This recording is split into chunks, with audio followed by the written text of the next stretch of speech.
sea, la estructura o podríamos decir la osamenta, los huesos de la arquitectura es la que constituye la experiencia del espacio, la experiencia, la textura de ese espacio y la cualidad de ese espacio. En ese sentido es como una arquitectura más de un solo layer, por decirlo de alguna manera. Y la segunda cosa que está vinculada con esa es que los espacios de la arquitectura, los espacios de la vida, de la habitación, sea esta para el trabajo, para la producción, para la vida doméstica, para lo que sea, para la cultura, tienen que tener autonomía en relación a su contexto, una cierta autonomía, tienen que ser capaces, o a mí me interesaría que en mis proyectos todos fueran capaces de construir como realidades internas o ciertos paisajes interiores propios, que el espacio mismo sea un propio mundo en sí. Exactamente, que no dependa necesariamente, por supuesto depende del sol, del asolamiento, depende de miles de cosas, uno siempre está negociando con el contexto, pero el espacio tiene que tener una cierta cualidad, una cierta intensidad propia, de manera que en sí mismo constituya una entidad autónoma. Y eso tiene que ver también cómo la estructura construye esa entidad autónoma. Y después podemos, con algunas imágenes, podemos dar algunos ejemplos para que se entienda más claramente. Y la tercera cosa tiene que ver con una cierta organización genérica del plan. De alguna manera la arquitectura trasciende un poco al mandante, trasciende también el momento histórico en el que aparece. Y yo siento que hay una cierta responsabilidad de parte nuestra de hacer que la arquitectura no sea obsoleta muy prontamente, de hacer que la arquitectura que uno hace pueda ser reutilizada de maneras muy distintas en el tiempo. En ese sentido, por ejemplo, el Comendador, donde a nosotros nos tocó estudiar, es una casona que fue una casa, bueno, son estas típicas estructuras rurales del siglo XIX, XVIII, XIX, de campo, en que tenemos una serie de recintos organizados en enfilar, uno detrás del otro, con galerías, y esa estructura, que es una estructura muy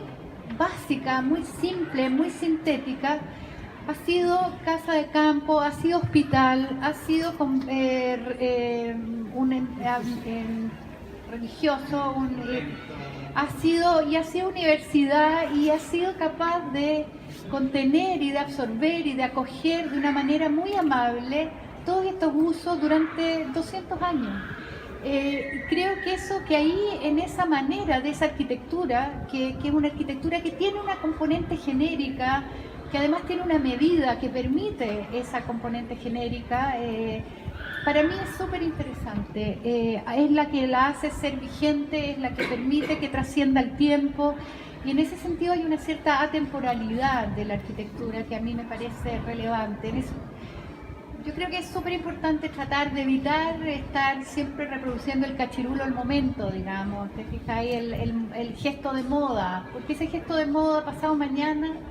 ya no existe. Entonces hay un esfuerzo muy grande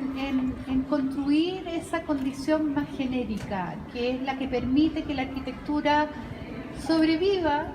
como un cuerpo, sobrevive al tiempo de manera amable, acogedora, posible, que esté disponible para otros usos.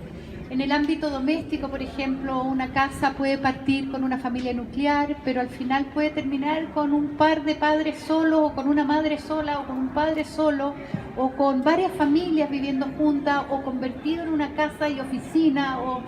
en el ámbito de la cultura, hoy día nosotros entendemos la organización social de una cierta manera. Mañana no sabemos cuál va a ser la manera de entender la relación, cómo va a afectar la tecnología, la manera de usar los espacios, cómo va a usar. Entonces, en ese sentido, la arquitectura tiene que ser capaz de acoger esa variación en el tiempo, la mutación. En ese sentido, desde mi perspectiva, trato siempre de que no sea tan ergonómica, que dé cuenta de las necesidades del usuario y resuelva el problema que se le plantea, pero que no sea un traje a la medida, o que sea más bien un traje a la medida, pero que ese traje a la medida sea un traje que pueda servir para muchas cosas al mismo tiempo.